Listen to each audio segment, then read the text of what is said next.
Welcome into a Green Bay Packer podcast on my block. Green Bay Packer podcast with your host Amon Green. That is myself and my good friend and good teammate Mike Wallman. How you doing? I'm good, brother. Glad to be here.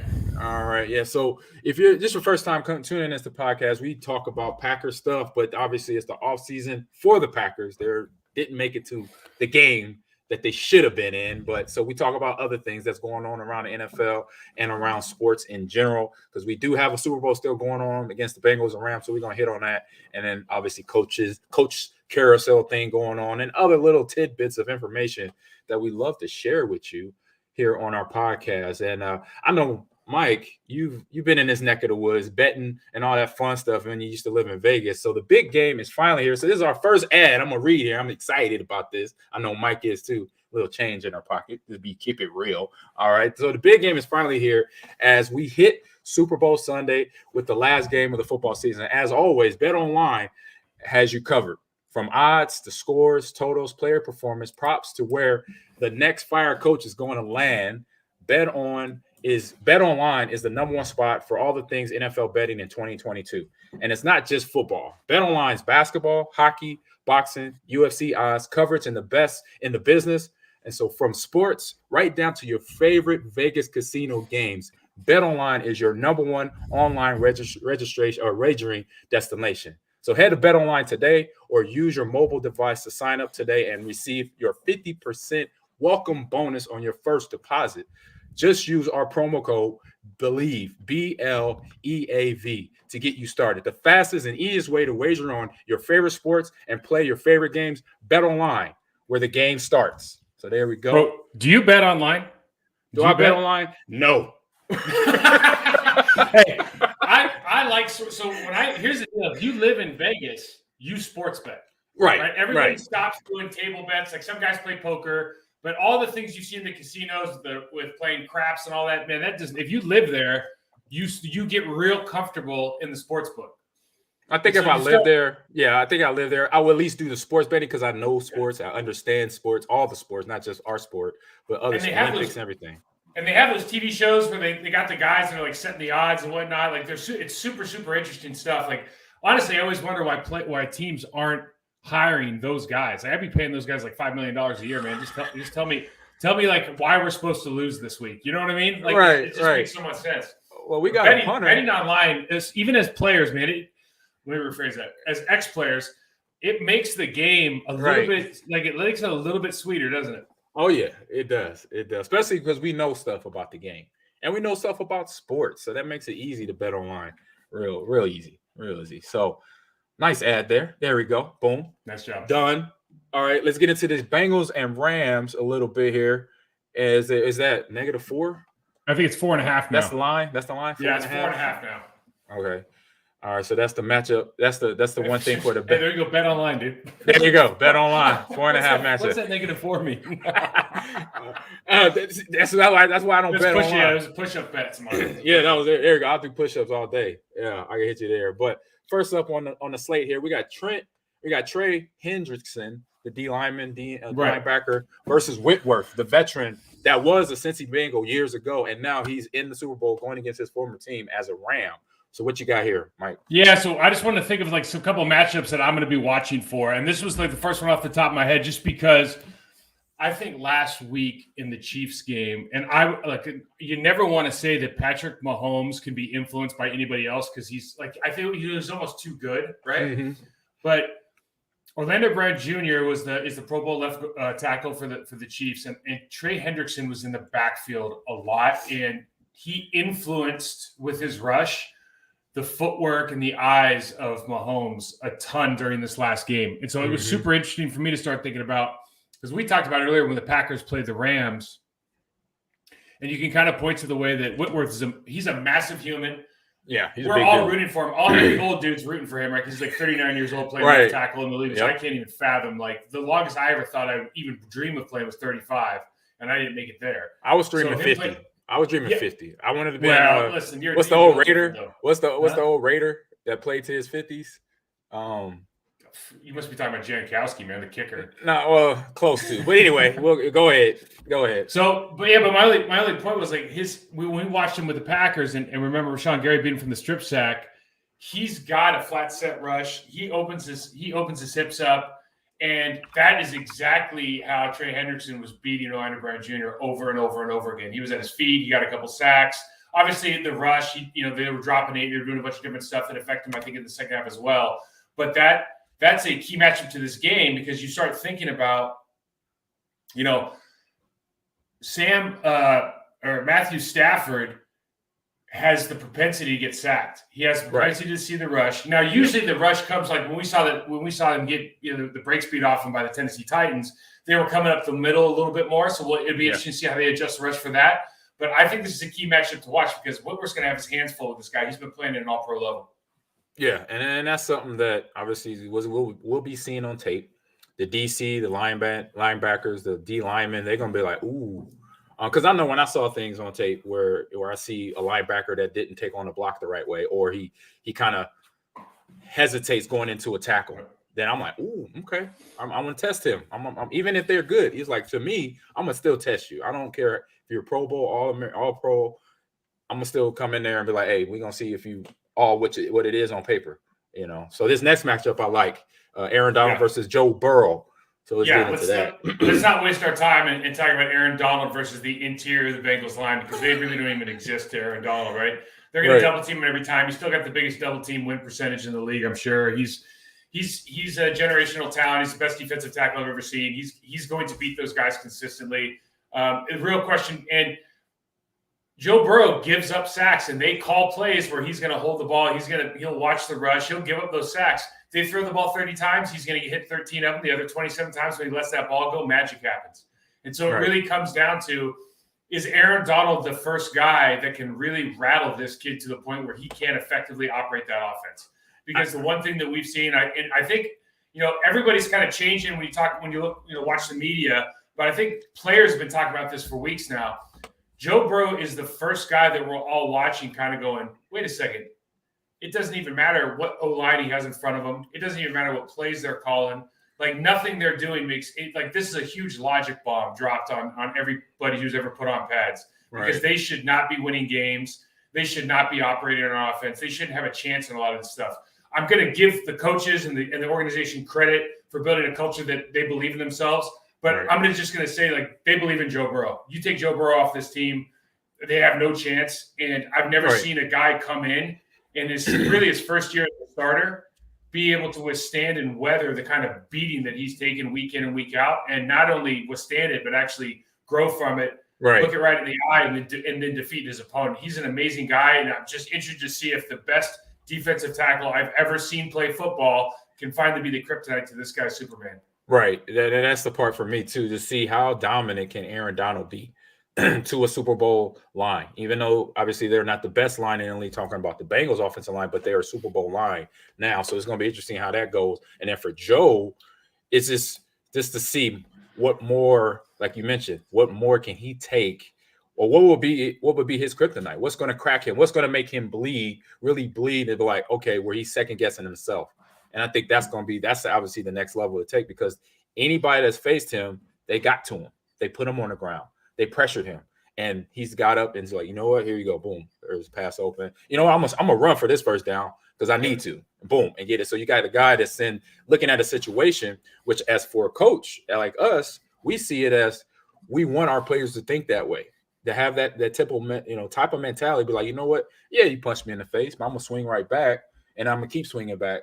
And then you might knock me down again, but I'm going to get right back up and keep rolling. So that's the guy that I would love to be in that huddle with him, as well. Yeah, so, the guy really is like, I can't overemphasize for casual fans. Like, I've never seen a guy take a beat. Like, I mean, you think about it, this is his first full season because he blew his ACL in like week 5 last year or week 7.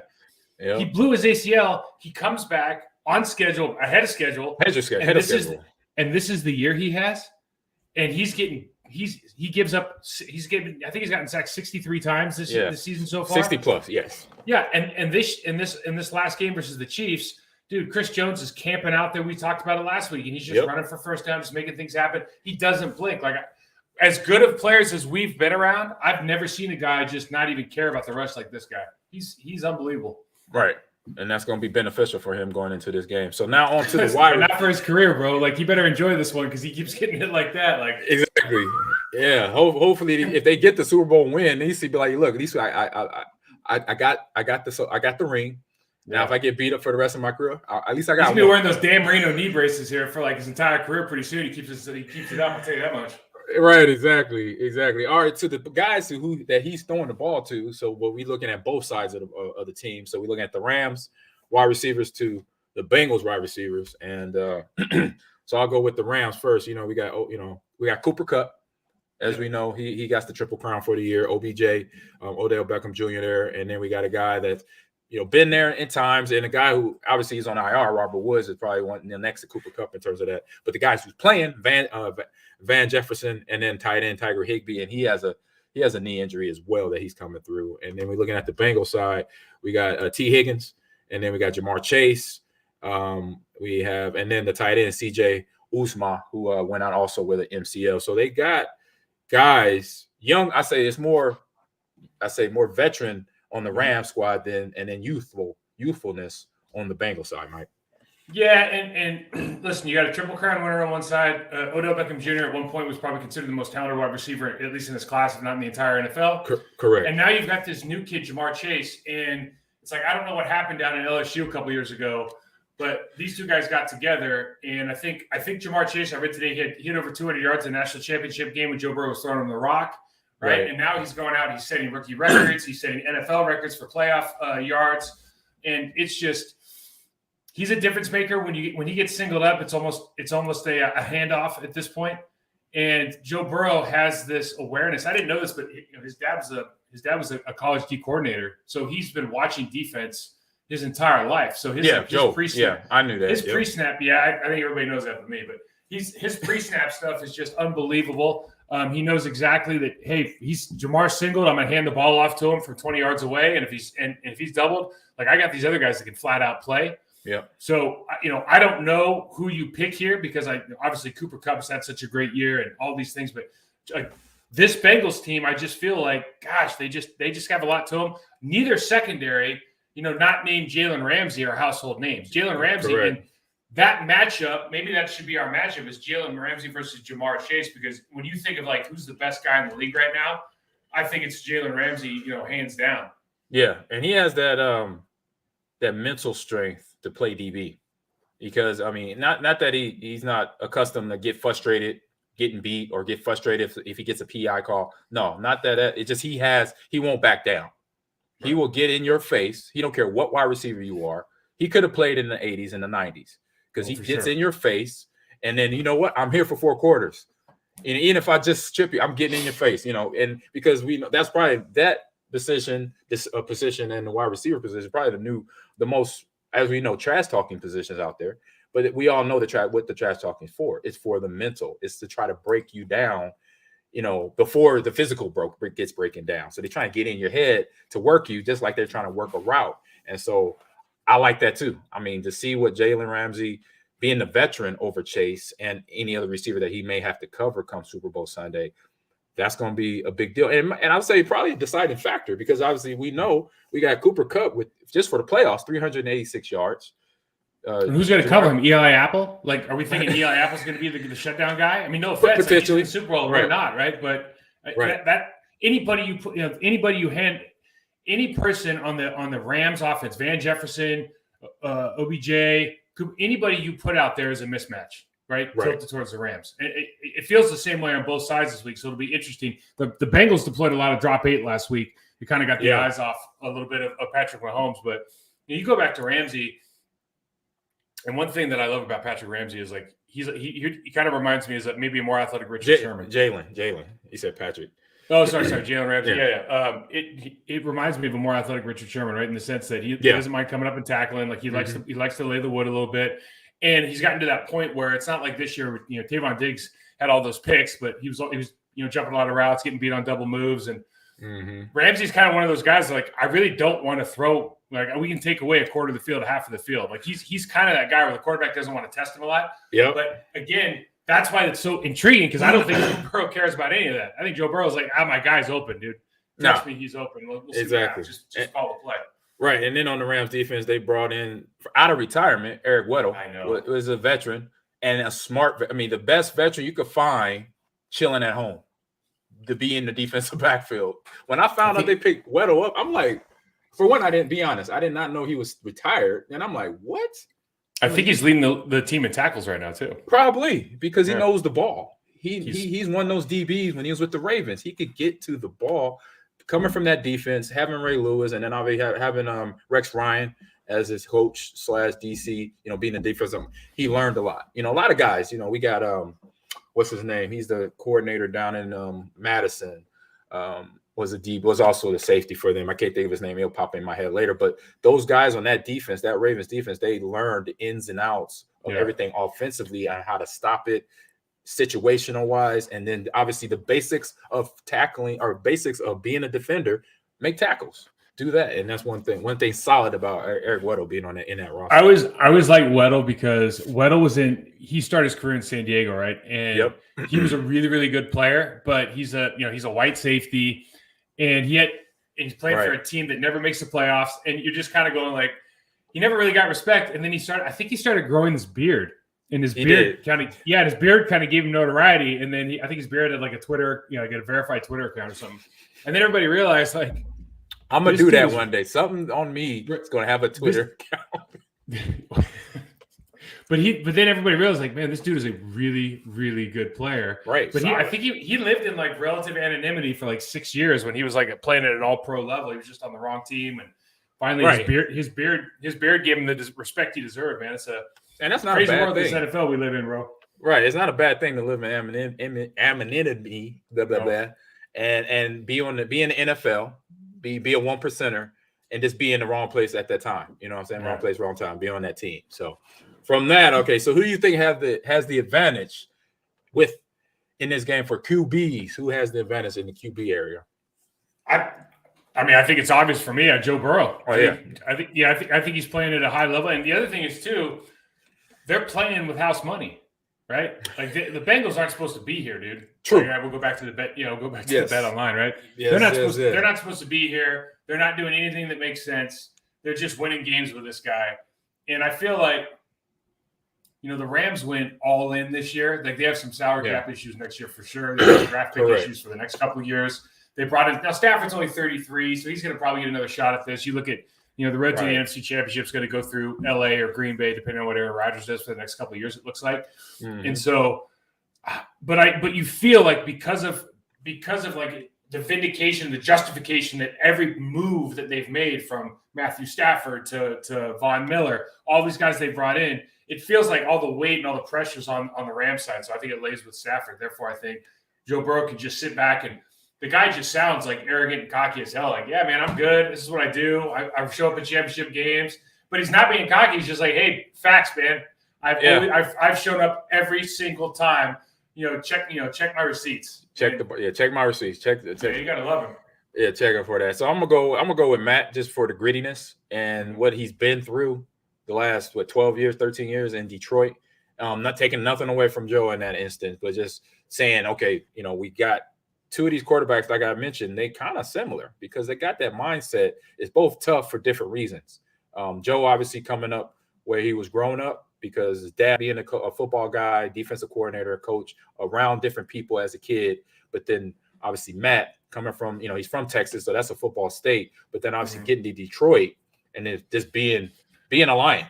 I mean, we had a lot of our teammates became Lions after being a Packer, and we all know that story. It's not a good story. It's not a fun story for most of those guys. So to have I just give that greenness edge to Matt. You know why I like Joe Burrow though? Honestly, at the part of it, I think is because he doesn't look like Matthew Stafford went to Georgia. Matthew Stafford can throw the ball 90 yards in the air, he's got the mechanic, right? Joe Burrow doesn't really look like that. He's a sneaky good athlete. But he doesn't have the strongest arm. Like he doesn't have his tangibles probably don't jump off the charts like some of these other guys.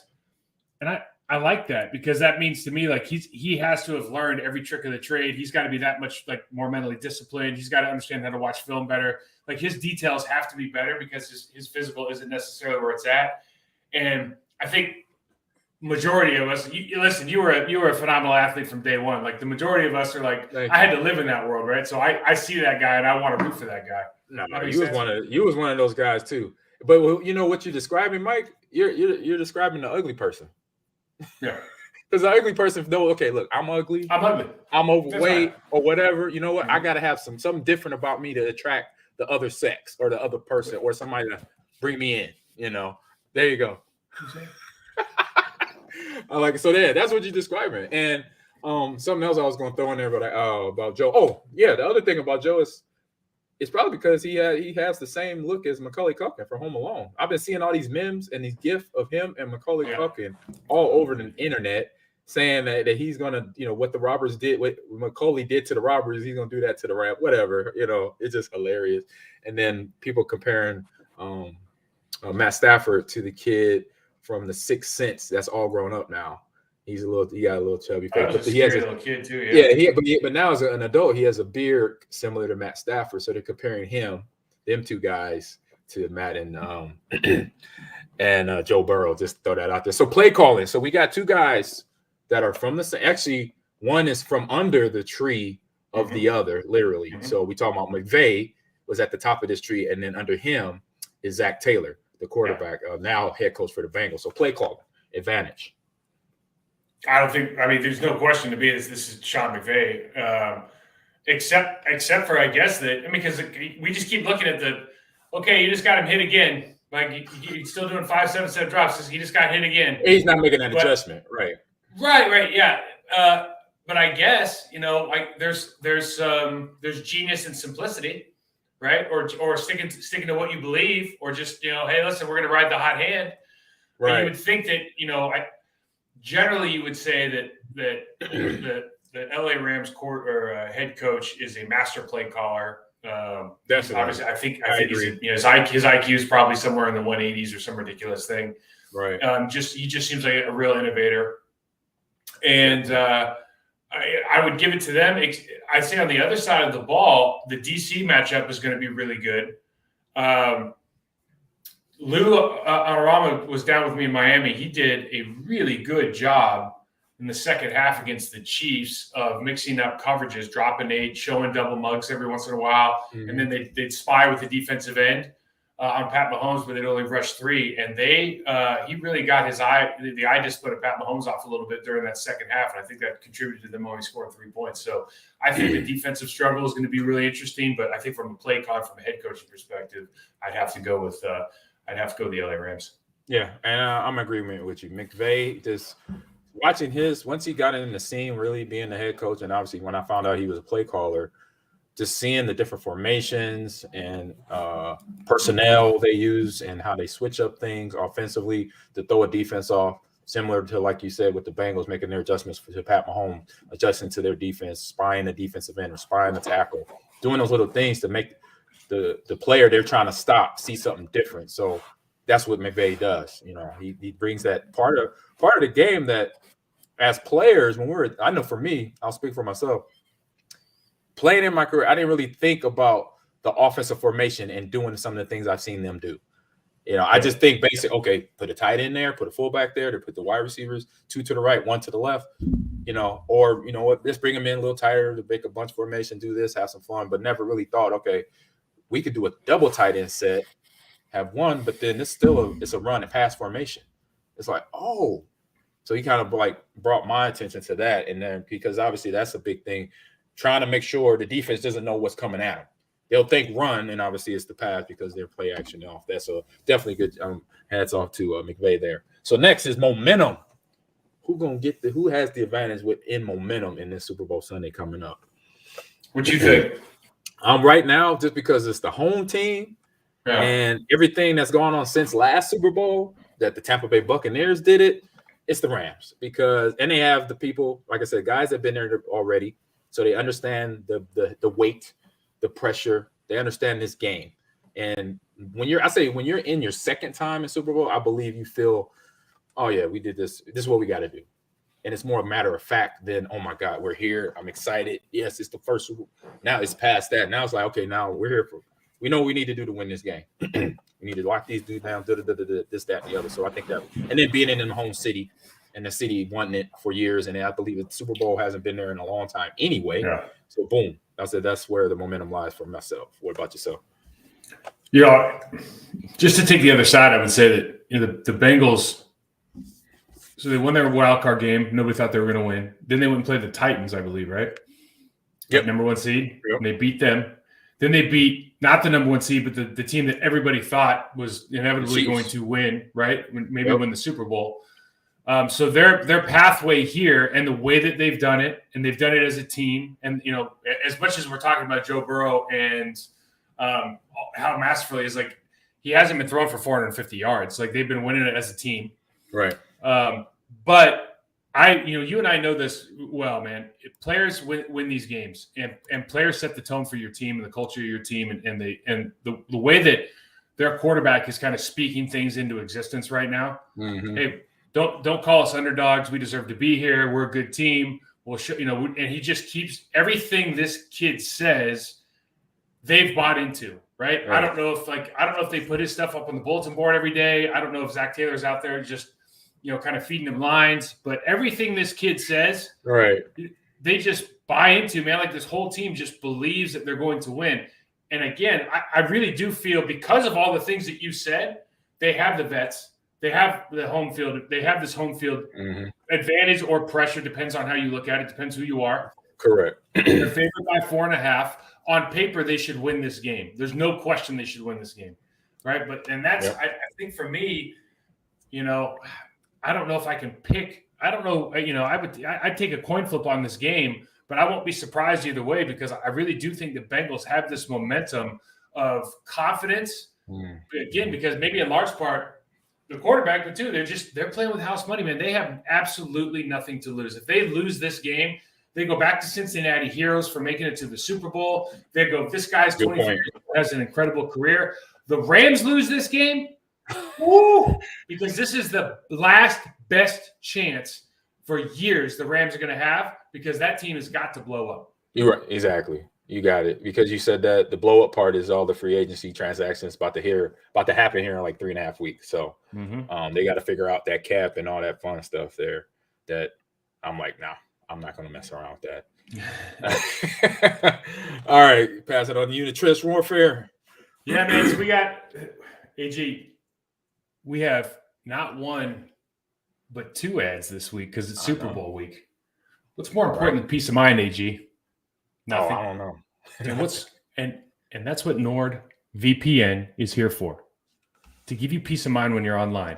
With all the threats that you face today on the internet, it's more important than ever to be sure that you have the best VPN you can get. NordVPN is the world's best VPN service, offering the fastest connectivity, most servers, and next-gen encryption to make sure that everything you do online stays secure. And AG, you're a gamer. You know how important this is. Yes. Yeah. Plus, very important. You can use NordVPN on all your computers and devices, no matter the operating system. With NordVPN's unlimited bandwidth, you never have to worry about a slow connection either, and plans start under $4 a month. So grab your exclusive NordVPN deal by going to nordvpn.com/believe. BLEAV, or use the code BELIEVE, that's BLEAV, to get up to 70% off your NordVPN plus 1 additional month for free. And it's also risk-free with Nord's 30-day money-back guarantee. Easy money. It seems like a no-brainer. Yeah, it's a no-brainer. I remember one time I was working with a company that I was building out my firmware or what have you, and they told me, at the moment you have 57 people trying to hack into your network. And I'm like, what? I'm like, oh yeah. So yeah, this NordVPN is gonna help me out a lot. People trying to get my. You want to hear something kind of scary? What's up? You want to hear? Okay, so yes. So back when I'm trading, okay, so I'm trading. We have all these systems in the building to make sure that everything's secure. Okay, I call in to our provider because I'm trying to execute some stuff, and so I've got windows open. I got 3 screens. I have 2 screens at the time. Right. The guy goes, "Yeah, Mike Wall serving her up 2225, blah blah blah blah blah. You've got 14 screens up, and you hear that." And he literally listed every single thing I had on every tab on my service provider. Yeah, and I went, "You can do that?" And he goes, "Oh yeah, all day, every day, 24/7. Somebody knows what you're looking at." And I go, "Oh, fantastic." All right. So whatever you think about like Siri or Alexa, man, they've had you for years. For sure. They've had you for years. But NordVPN can help with that coming at NordVPN. Right? Well, see, virtual private network, right? NordVPN can get on. I wasn't on that. I should have been because I was trusting. That my point was I was trusting the building to have security, and Me too. You need to have your own. Exactly. Get it. NordVPN. There you go. All right. So we're gonna head into trench warfare here now. And I think I got it mixed up here on my sheet here. I'm looking at. Oh, no. That's a get off my lawn question. That is a get off my lawn, that thing. Oh. Yeah, that first one there. Where is it? So let's talk about you want to talk about trench forward. We're going to talk about these matchups a little bit, right? And got it. Yep. The key to Stafford, when you watch that Tennessee Titans game, when Stafford threw that, he threw that pick six in the end zone, he got sacked 5 or 6 times in that game. It was really a bad game for him. Stafford, when he gets pressured up the middle, is where he seems to find, like, that's where his eyes start going to the rush, right? Right. Yeah. And like we talked about, Trey Hendrickson, Hubbard on the other side, they did a good job of beating the tackles on the Chiefs. But Patrick Mahomes is a different kind of quarterback. Okay, so Patrick Mahomes is the kind of guy, he's going, especially in that game, it looked like his progression was like 1 to 2 to scramble. Like, let's make something happen. And so he's running forward, around, he's breaking the pocket, etc. When you have a guy who's a little bit mobile, like Stafford's going to be like 1 to 2 to 3 to 4, and then if he's got a seam right down the middle, he's going to take off. He's not a lateral moving quarterback. No. So now the question is, can we get pressure with the Bengals front 4 or maybe front 3, depending on how they want to run it? Because I don't think they're going to run that spy, but they might drop 8 because they want to mess up Stafford's eyes, right? Yeah, they want to do what they did to Pat. It was a good game plan there. So you look at it and you just think, look, we already know the Rams aren't a very good drop back team. Like, that was kind of the knock early in the season. They're trying to do too much drop back because they got Stafford. Now he's this huge weapon. And then McVay pulled it back and said, wait a second, let's work on our quick screens. Let's work on our run game. Let's work on our play action pass and our keepers. Okay. But can DJ Reader, can guys like BJ Hill, those guys, can they get home when they're one-on-one? Can they win their one-on-one matchups inside versus Quentin Spain and company inside with the Bengals? Because if they can, excuse me, not Quentin Spain, sorry, the Rams offensive line, the interior of the offensive line for the Rams, because if they can, Stafford's not that kind of mobile guy. He will see that rush. And I do think you're going to get pressure from Hendrickson and Hubbard, but unfortunately that pressure usually comes up the field, not at his feet, not in front of him. So it'll be an interesting matchup from that perspective. Yeah. Because being a veteran quarterback, he knows the little ins and outs to get out the pocket, to save himself, save the ball, because obviously that's what they're trying to get to here. And then I love your next remark here. How much pain can Burrow take and keep scoring touchdowns? I honestly think when we talk about this game, we talk about these playoffs. That's really the name of the game. How much pain can this kid take? How much of a beating can he take and still keep his eyes downfield? Right. And that really what it comes down to. Like, you guys watch Ted Lasso, I'm sure, and what's the best animal in the world is a goldfish because he has no memory. And it's like this kid he just keeps going like, okay, I'm getting pressured. Okay, I'm getting hit. I got hit 13 times in this game. I come back, I get pressured a ton. I break free. I get some first downs with my legs this week. Like, I'm elusive. I just, I'm so impressed with him because he almost made it feel like, man, maybe offensive line's not important anymore. Like the Chiefs last year in the Super Bowl. Well, the Chiefs proved last year that, man, offensive line's important. You lose all those guys, you're gonna lose the game, right? Right. Tampa's defensive line essentially won that Super Bowl. And now we're back, and this kid's in there, and you're like, man, he got all the way here, and they're not even good up front. Like, it's like a sequel to a movie. It's like a sequel. It was like in the first sequel, it happened, like you said, Chiefs Super Bowl with no alignment. Eric Fisher's out the week before in an AFC Championship game, and then as soon as I said that was the first thing I said in my head. I'm like, oh man, this is a tough game for the Chiefs. Yeah. And everybody was like, why? I was like, their best tackles one of them is gone, and the other one just got hurt. And I was like, boom. That's going to make a tough game for Pat Mahomes in that pocket. Interesting. And which it was. And then, boom, you have now you got a guy who don't You hit him.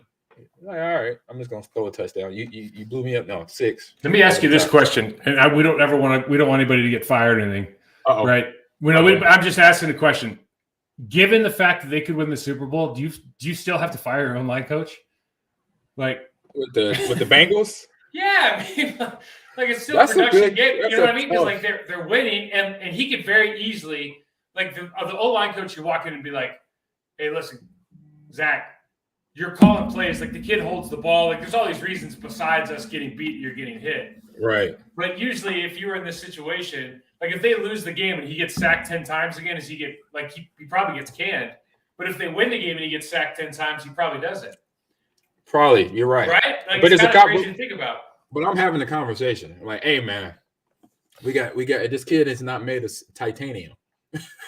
But I don't know how much of it's on him. I guess that's kind of my point. Like you watch him sometimes, you're like, I don't know how much of this stuff's on him. How much of this stuff's like, okay, man, let's just get rid of that ball a little bit faster. Or let's stop calling these 7-step drops. Right. So I just want to, for me, I just wrote it in the run game just to bring that into effect. Just that is a part of an offensive scheme that I think some people forget. I know regular season teams kind of they float on the whim of, you know what, if we have a guy that rushes for 100 yards, we're okay, but we could throw the ball around.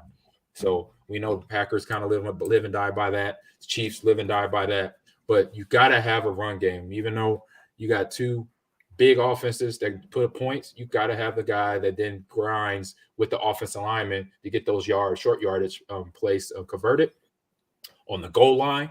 Though you got to have that option because when it gives the defensive players and the coordinator something to think about. So in this series, in this game, I like that the Bengals got Joe Mixon, the guy who is physical. He has a little attitude about him when he runs. He does it once he gets in the end zone. He's doing his little whatever, but he's earned it to get to that level because he's a guy that for 4 quarters he's going to drop his helmet. He's going to run hard. He's going to run downhill. He's going to let the DBs, the linebackers know, look, man, I'm here to hit. And then he's emotional when he gets up off those tackles at times, which I enjoy as a runner. And he said, because you got to send that message. And I think having that little combination of Burrow throwing the ball to the receivers and then Jamar Chase and crew, because nothing against the Rams. They got Sony Michel and the young Cam Akers is back. Cam Akers, he's back. So they got a double-headed monster there. So that's another thing that the Bengals defense got to be aware of. Can't let Sony or Akers get warmed up because Akers had some big games, coming in the regular season, getting into the playoffs there. So yeah, you're right, man. You're absolutely right. And listen, we got way too far down in the rabbit hole before talking about the run game because really Sean McVay's offense is based on the run. Yeah, I mean they use the run to set up everything. And they have to. That's how they kind of found success in the second half of the season. Cam Akers coming back is huge. He's been running the ball well, and he had some fumbles against that Tampa Bay game. Sony Michel is, he's been rock solid since he came over from New England. And Joe Mixon's been, Joe Mixon's going to be a star in this league for a number of years here.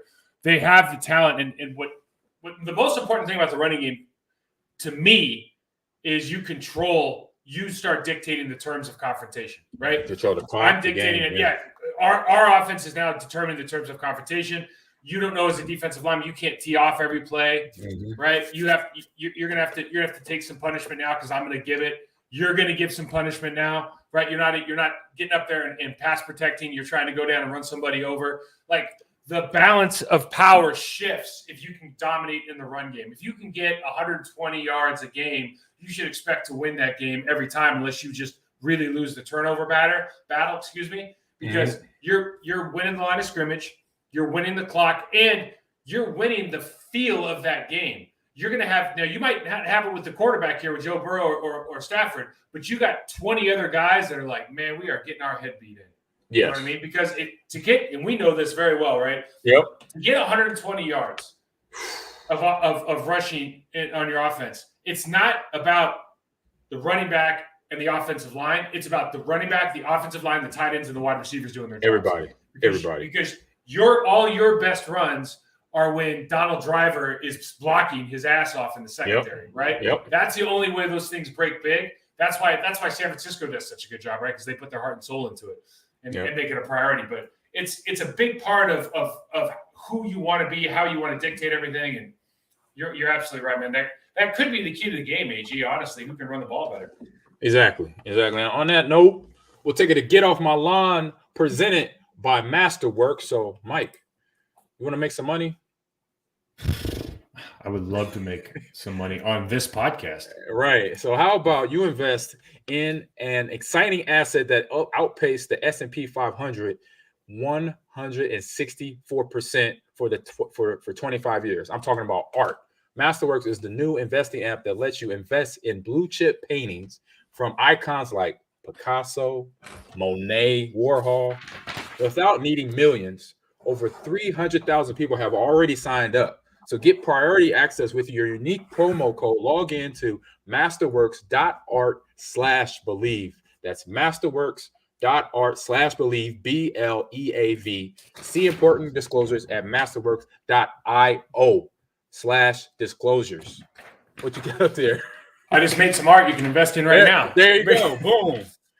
NFT time, all that other stuff. Oh, NFT, man. oh, dude, we should talk. You and I should have an NFT investment podcast one day, and we could. You want to really get me sounding silly? Yes, we are. So we're gonna get into Get Off My Lawn. So get off my lawn. So I'm starting this thing off. Let's do it. Man, why are we having a Pro Bowl? Really? What's up? I mean, I love as a player. I was so excited. Yes. To be on the field with my peers that I was voted on by to be there. So to me, when I got the ball, that first carry, I got Ray Lewis, I got Rodney Harrison, I got Sam Adams, I got potential Hall of Famers, John Lynch running, coming down to stop me. So that first carry, man, I rushed for 15 yards. And I ran over Ray. And they came to me like, Amon, is this really how it's going to be? I said, yes. This is how it's going to be. This is the Pro Bowl. What you think? It's a football game. We're going to hit. They looked at me like I was crazy. I said, what's wrong with y'all? And that's what's going on. I'm like, get off my line with this Pro Bowl. We just need to take it to 11 on 11, tag or flag football. Pretty much. Well, I think they did that yesterday. I watched like a highlight on Barstool Sports, and it was like two-hand touch game. Like literally, they touched the receiver. They two-hand, they touched his hips, and they just blew the whistle dead. Right. That's the worst thing I've ever seen. I understand we're protecting the players. I get that. But just make a clear designation. This is not a football game. This is not a tackle game. Just say flag or tag. I'll be fine with that. If you say, okay, we're doing the Pro Bowl, we're going to go flag football style, where you got to pull the flag or you got to tag. I get that. Just say that. Don't have them in pads and they're tagging off, and they letting the quarterback run 80 yards to do the gritty in the end zone. I'm like, come on. I can't understand. So the Pro Bowl's an honor. And so you used to be able to go to Hawaii. You used to be able to go to Hawaii and you'd sit there and it was a celebration. Yep. And you go out into the community and you do all this great stuff. And all of it was fun. And then you had to play. You felt like you had to go play this game, and then there's this different. Okay, is it we're playing hard? Are we not playing hard? And we all have different stories from that. But now, like at this stage, I can't even understand. Does the NFL think they're making money on this game? Like, did Vegas make money on that game? I mean, because it cost the operation cost of that building versus how many people are going to sit there and watch that game, be in the stands and watch that. Like, I can't imagine. They're in the red. So. Go have a bowling tournament. Go play paintball. Do anything, literally anything else, right? And then just hand them a medal and say, "Hey, congratulations! We're going to give you 4 days instead of 5 or 6 or whatever in Vegas. We'll shorten it down and just go have a good time." You know what I mean? Yeah. By the way, having it in Vegas, like I know somebody got in trouble last night. Yeah, I'm like, don't get in trouble. Like, come on, like, man. Dude, you're in Vegas. Like, of course you. Like that was unfortunately, it was almost inevitable, right? Almost, yes. I get you there. I'm like, what in the French toast? Yeah, man. I was like, come on. When I remember years ago when it was in I think it was Orlando area a few years ago. It was a camping world. It was a camping world. I watched that game. I mean, I threw my hat. Like I had a hat on. I threw my hat at the screen. It's like, what am I watching? I was waiting to watch a football game. I've never once watched it. I'll tell you that. I think when the first, because you and Marco and Mike went one year. Right. And Mike was my guy, and we were hanging out in Vegas. So he wasn't there the weekend. I turned on I was in a casino. And I walked by and I saw you guys or whatever. But he always just went like, "Man, why are we playing another game? Like either do it like Right. Do it or don't do it. But look, you can't do this. Is like, Mr. Miyagi says, you do karate left side of the street, okay, right side of the street, okay. Karate down the middle, you get squished like grape. Like you can't be. There's no halfway crooks, man. You can't do a football halfway. No, It's you stupid. can't do it. It just looks dumb. It looks dumb and doesn't look right. Doesn't look right at all. All right, I think you got the next one down here. Yeah, I just wrote it again. Get off my lawn with Joe Burrow, man. I just can't. Oh, there's that one. Okay. Yeah, this kid's he's just reinventing what it means to be an offensive lineman. He's just knocked us down so many notches, man. Like, I can take 9 sacks and 13 hits and we'll still win the game. Is that what he said in his press conference or a Super Bowl interview? No, he's never going to say that. But it's like, that's literally what he did. He literally went and took 9 sacks and 13 pressures and like, nah, it's good. I'll shrug that off and go play. Like, if I would have gotten that means. Right, you go back to our standards. At least 2 of those guys gave up multiple sacks, right? Because I'm not going to guess it like they all gave up 1 and one dude gave up 7 or 8 or whatever, right? Right. So that means at least 2 or 3 guys gave up multiple sacks that game, and like they used to tell us, "Hey man, you're 2 sacks away from the bus stop." Like I remember, I gave up 3 sacks in the game, and I was literally benched for the rest of the season, like early in my career. You know what I mean? In Green Bay, they did a damn playoff game, and the guy's going to the Super Bowl. Like this game, I don't understand what's going on anymore. Wow. Yeah, I'm saying we have standards. Like, I mean, I think back between here, watching that room, your room, and the guys that played in that room, and the guys who were the starters. Out of everybody on our team, between I'll say after Brett and then Gilbert on defense and Santana when he was there, y'all were I was like, if I have to answer to anybody, I answer to them first offensively. When they say, if one of y'all came up to me and said, AG, what's going on? You're not running the ball right. Like, I'd be like, hey, I got to fix it. When one of y'all got in my face. But we never would. No, it's all good. we never had to, right? Yeah. Hey, hold on. I got a baby waking up here. I'll be right back.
Hey, dog.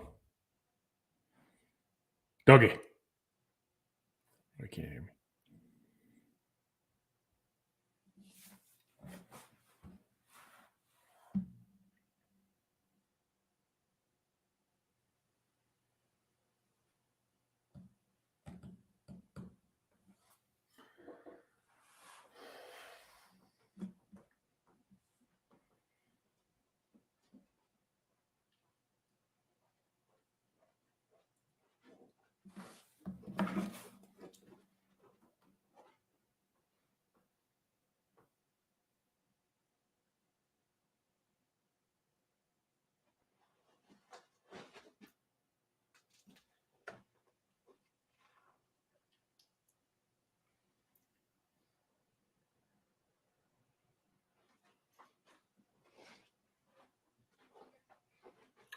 Lord.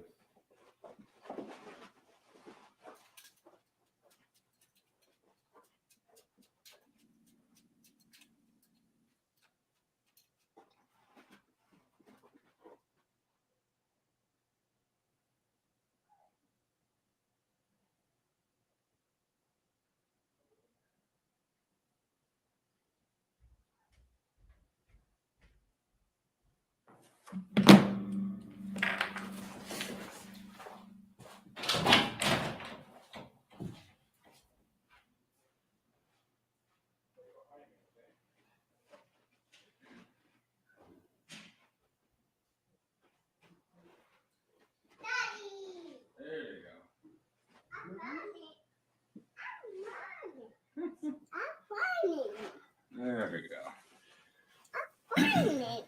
All right. There's your water. And here's banana.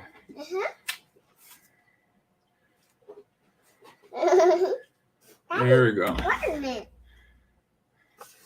We're almost done, okay? I'm back. I'm back, Mike, if you can hear me.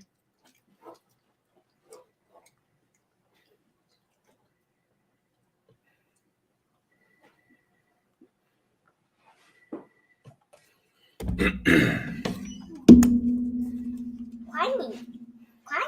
Yeah, they're whining. I'm back, Mike, if you can hear me.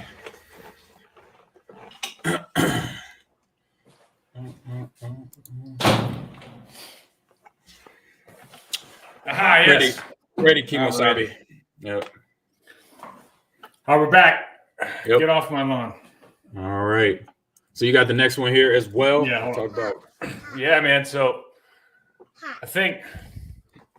Oh, Okay. So get off my lawn with this NFL PR team over the last couple of weeks, man. So there's two things Right. that just kind of we'll get into it.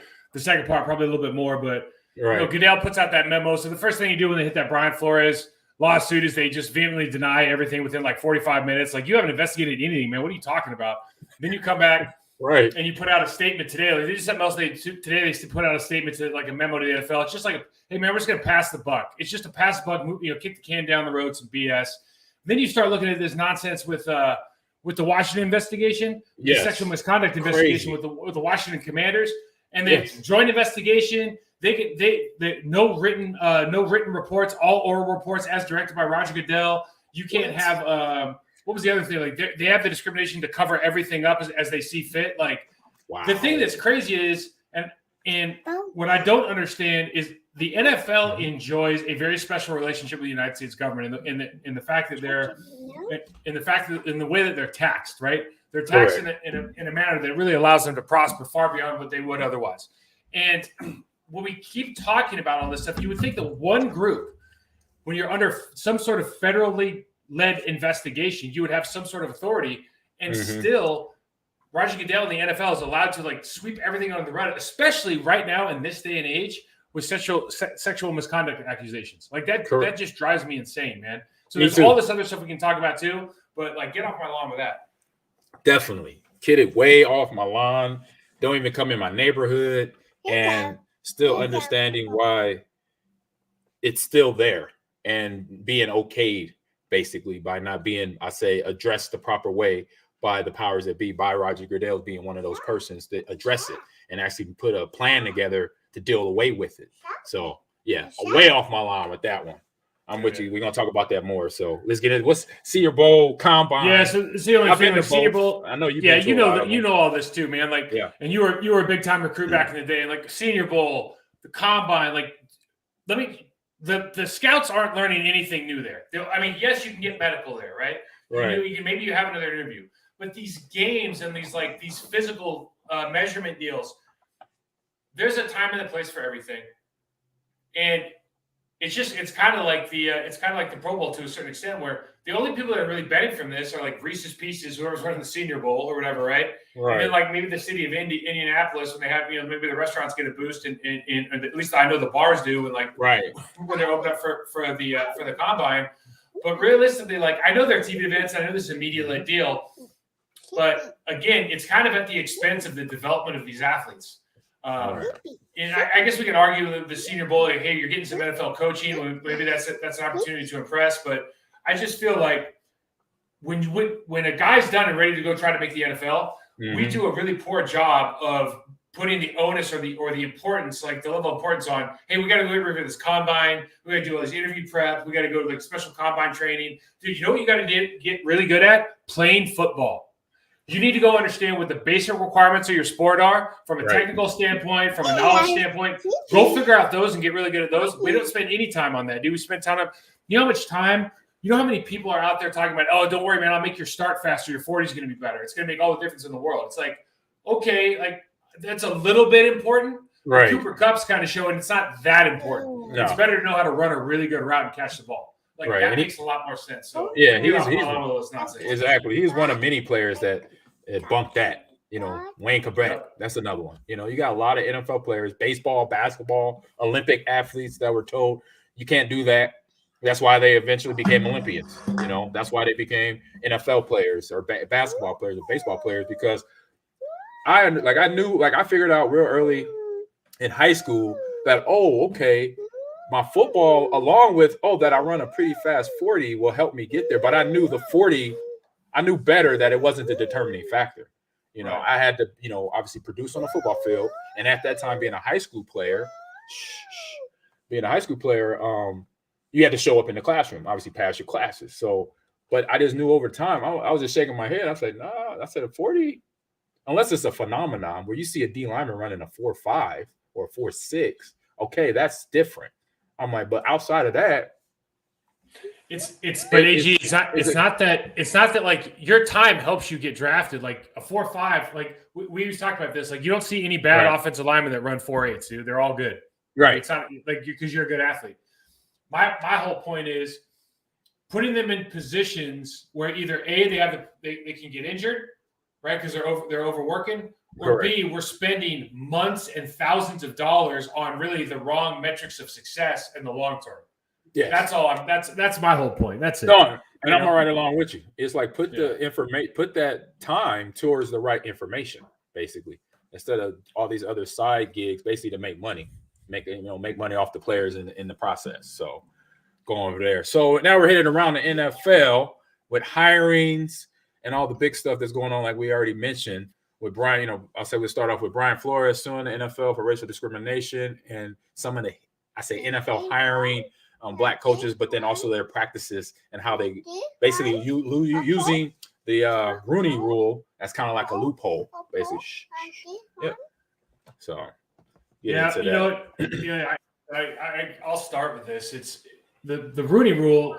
Listen, everything was done probably at some stage with good intentions, right? Correct. Let's start with that. I think the Rooney family, they brought this into the league at some point with good intentions. Right. But clearly now, and we could even talk about. We'll get into the Lovie Smith thing with the Texans right now. Yeah, that's interesting. But clearly now it feels like it's a check mark, it's a box tick, however you want to look at it. And it's funny when you put limiting, like when you put a limiter or when you put a requirement onto something, it's almost like you're immediately negating its value. You know what I mean? Yep. I know what you mean. By putting you have to do this. Well, if you're making me do it, then that means I don't think it's valuable. Yeah, I'm not going to put the effort behind the understanding of it, basically. And so listen, you could start at the bottom of this and say, look, structurally, right now, offensive coordinators are getting hired, quarterback coaches are getting hired, right? Some DCs are getting hired too, but I'm guessing there's more black defensive coordinators and defensive coaches. I don't know why. Then there are offensive coordinators. Because I'm just thinking about Lovie Smith, Brian Flo. I'm just starting like my head's going that way, right? Correct. LA Rams, right? So as opposed to like how many Byron Leftwiches are there exactly? I really don't know that number, but I don't know that there's that many. Right. And so what do we have to do? We have to start at the hiring process in the first job that you get. Right now, I think the one thing that is positive is that we're trying to bring in more minority coaches at the base level. Now, at what position, I don't know. Like, are they offensive positions, defensive positions? But I know from hiring practices, they're trying to do that now in buildings. And so hopefully that over the course of time, they build up, those people become coordinators that get the opportunity to be head coaches right now. Correct. I mean, down the road. But what's happening now with these hiring practices? And listen, the thing that really kind of bothered me about the Flores lawsuit when he came out and said, we're talking the week before, and Joe Shane, who I have a ton of respect for, correct, okay, got hired from the Buffalo Bills to become the general manager for the Giants.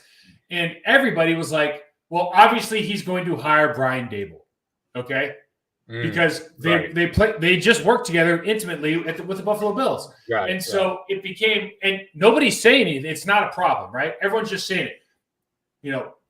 Media members are saying that every single day. No one's raising a red flag. And now Brian Flores' lawsuit comes out, and all of a sudden everyone's, I can't imagine. And it just shows you the level of hypocrisy or the expectation that we live in, where it's like, wait a second. Is he going to go through the diligence process? Is he going to give everybody a fair shake?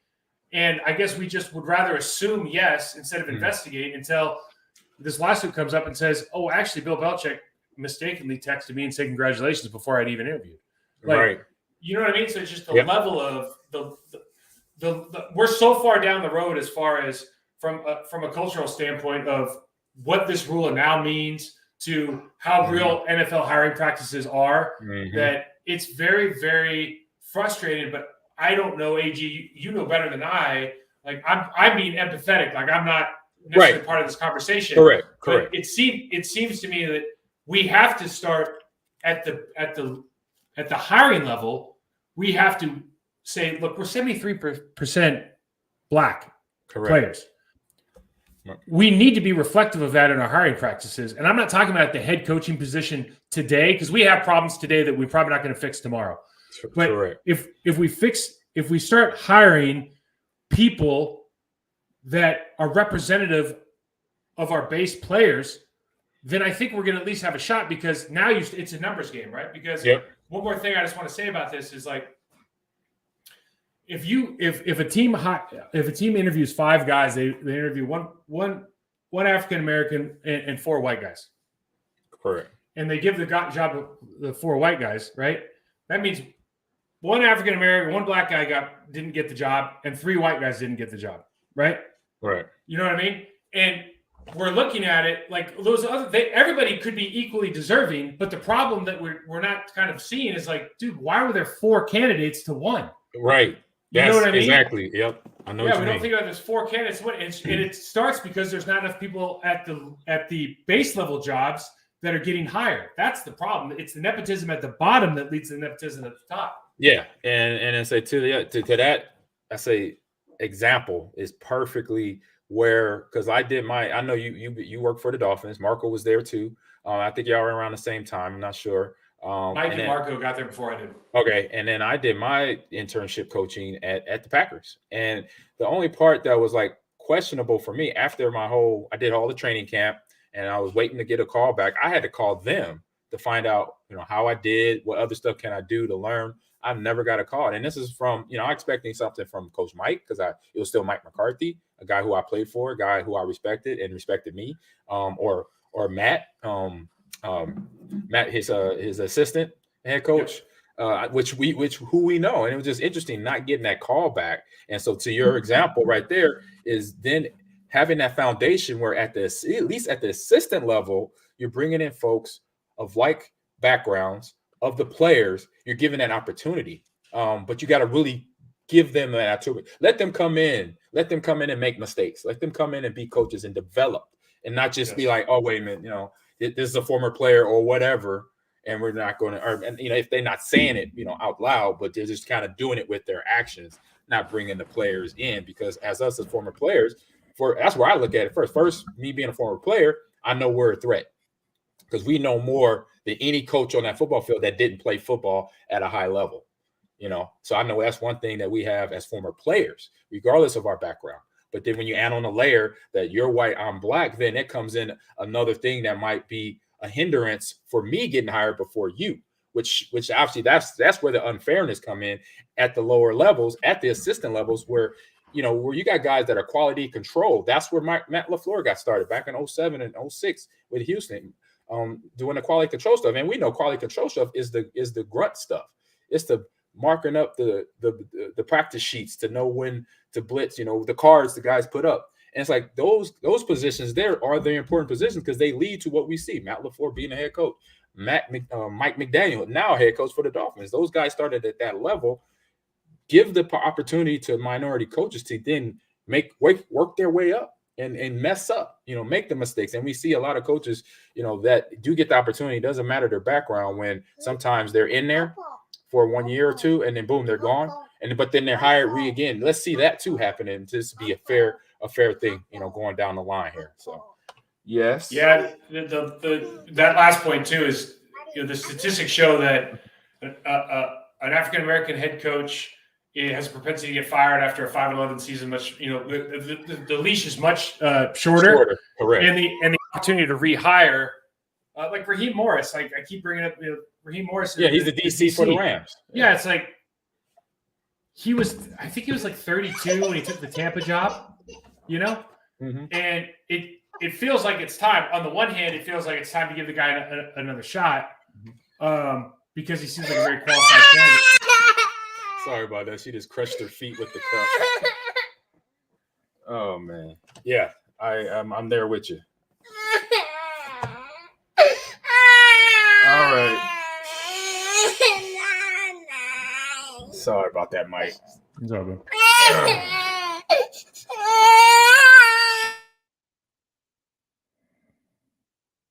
Yeah, I'm gonna mute your mic until you give me a thumbs up, all right?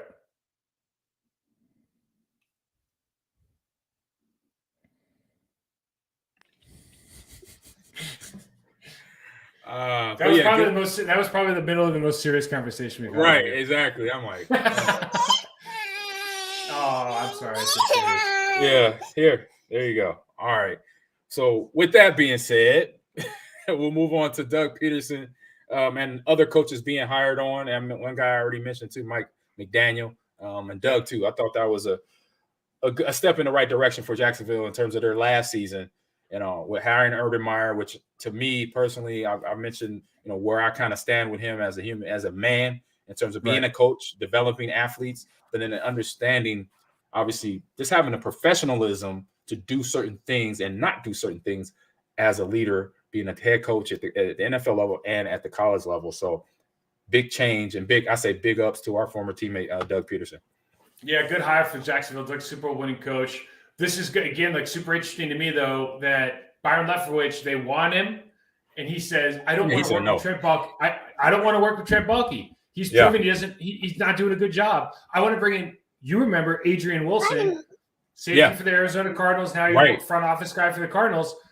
Okay, so now you have the opportunity for Shad Khan, who is a minority owner, right? One of the 2 minority owners in the league. You have the opportunity to bring in super qualified former Jaguars quarterback Byron Leftwich, who happens to be black, and a GM who's super qualified, right? Done his time, knows this league better than anybody else in the building. Adrian Wilson also happens to be in minority. Okay, we had that opportunity, and we side with Trent Baalke. And I'm all for Doug, man. I'm pro Doug. Don't get me wrong. Yeah. But it's unfortunate because it's like you almost can't be happy for Doug without looking at it like, dude, but right. It just doesn't feel right because do the right thing here. I'm talking about the right thing for your football team. And oh, by the way, this would have looked a lot better, cosmetically if you would have gone, and gone with the guy who's the right guy and not sided with the general manager who happens to be white and the other guy happens to be black. We're in the middle of that discussion right now. Correct. Yeah, it's the atmosphere right now. It's in the atmosphere. So yeah, I definitely agree to all that you said there. And then, like I said, Mike McDaniel getting hired by the Dolphins, and then the Vikings. I think that's a great hire. I think that's a great hire, by the way, man. I think that's a great hire. Yeah, Mike was also down there in the Texans. I knew him when I played there for a few years too. So he was down there with Shanahan, LaFleur, all 3 of those guys are there together, and then they obviously bounced around the NFL, Atlanta, LA, stuff like that, and have that fellowship around there. And then also Vikings hiring Kevin O'Connell as their head coach. I don't have give me a little background on him. You know anything about Kevin? Yeah, just so he doesn't call plays, right? Rams guy. Oh, gotcha. And listen, some of these, the hiring cycle has been super interesting this year, right? And maybe no more so than what's going on in Houston right now. But the Vikings hiring O'Connell, is it news? I don't know what it changes for they still, they have to make this huge decision on Kirk Cousins. So I really don't put too much weight into who they hire right now until I know who their quarterback's going to be up there in Minnesota. Right, exactly. Because that's a big question mark. Oh yeah, we'll get some cereal in a minute. Okay. All right, and then we got Houston and New Orleans still head coaching spot positions open, and I've heard. No, that was for Dallas. I think I heard Sean Payton name go out there. They talked about it because of because the ties there and Jerry's the one that got away. But this Houston thing is super interesting, man. Because I honestly think if Brian Flores doesn't come off that lawsuit last week, they probably hire. So I know for a fact they wanted to hire Josh McCown last year. Right. Okay, they wanted to hire Josh McCown last year, and I think the deal was. Obviously, it's going to be really hard to hire a guy who has zero coaching experience. Correct. But he wanted to go back and be with his two kids who are playing high school football right now. So made him. They took David Culley, 65 years old, first time head coach. Now, granted, he got a bag. Now he walked away with a ton of money. But they basically made him a 1-year scapegoat. They invested nothing in him, no players, no nothing. He had no chance to be successful. Did a pretty good job, all things considered, right? The guys are playing hard for him at the end of the year. He put together a pretty decent staff, right? Campy was up there, Lovey's up there, right? They've got a good staff assembled. Caserio fires him. This other guy who's kind of running behind the scenes is pulling a lot of strings, and now they try to bring in dude. I don't care if you're black. I don't care if you're white. I don't care if you're I'm an ex-player. If you said to me, "Hey, Mike, I played 11 years in the National Football League. I was with the Dolphins in different capacities for 4 or 5 years. You're a head coaching candidate now?" I'd be like, you know what, dude? I'm Groucho Marx. I would never belong to a club who would have me as a member. You got to be joking. Right. You know what I mean? Well, I don't care if you're black, if you're white. The fact that Josh McCown is a candidate on the same level as Lovie Smith? Right. Are you kidding me? I saw that too. I saw it in the ads, and it just threw me off. And I'm like, where did he coach? I'm like, where? I said, where did he quarterback coach somewhere? Did he? No. That me too. That was the whole point. Because I know if you're going as an AC anywhere in the NFL, that you got you're DC, former OC, former quarterbacks coach. You've done something. Well, towels, something, right? Right. Give up. You turn on the heater on the sideline on a cold game or something. It's like, wait a minute. So it looks like they're going to hire Lovey. Right. And look, you and I know Lovie Smith, and we have memories of him being a good coach for the Chicago Bears. I know he hasn't all been roses for him, but the respect that I have for the guy I got a ton of respect for wait a second, dude. Are they just going to offer you a bag of cash to stay there for a year so they can hire this dude next year? Because why would you take this job at this point? Because if all of a sudden you're a candidate after a month, why don't you open up the can again and interview every single. Why are you not interviewing Bieniemy? Correct. Why are these other guys not candidates now? We're just going to do this because it sounds like you panicked because you were going to hire McCown, and it was like, dude, optics are really bad right now, guys. And Brian Flores' lawsuit. I mean, considering what's going on there, and the fact that he kind of blew the whistle on some of this stuff, you're probably thinking, I don't want him in the building, so. Why don't you just open it up, dude? Why are you trying to do a quick fix? Because if it's a quick fix, Lovey can take the job and you can get him paid and everything like that. But it doesn't. It just feels wrong for some reason. Correct, and I'm with you on the panicking. I've been in Houston for 2 years, 3 years, and I saw panic from not just the players level, but from upper top all the way down. And I'm like. I knew day one. I knew after the first month. It was sooner than that though, but I knew after the first month. And my whole story behind why I became a Texan is a whole nother conversation, a whole nother show. But after the month, I was like, "This is a terrible organization." Because I knew coming from Green Bay, I said this was a long drop. I'm just being real. It was a long drop. Hold on, baby. Yep. I was like, this is a long drop from professionalism. What I seen for the past 8 years being in Green Bay from a professional side, You know, there's always a little bad taste in your mouth, obviously, when you don't go back to the team you wanted to go to. But there was still professional stuff going on with the Packers and how they manage. And for every team, every player that left the Packers that we played with, obviously it was good and some bad there. But overall, it was good. You know, the organization is not in flux, is what I'm saying. And Houston, since I went there, and even players I met that was there before me, like Tremont Williams, when I came back to Green Bay, because I still had my house here, I would see Tremont, you know, at the store or something, or do an event with him. He'd be like, hey, G, if I would have known you were going to Houston, I would have told you don't. He said that to me, you know, and it's like, he said, man, he said, I just shook my head when I saw you go down there because I knew you. He said, I never met you as a player, but I knew of you, and people told me that you were a good dude.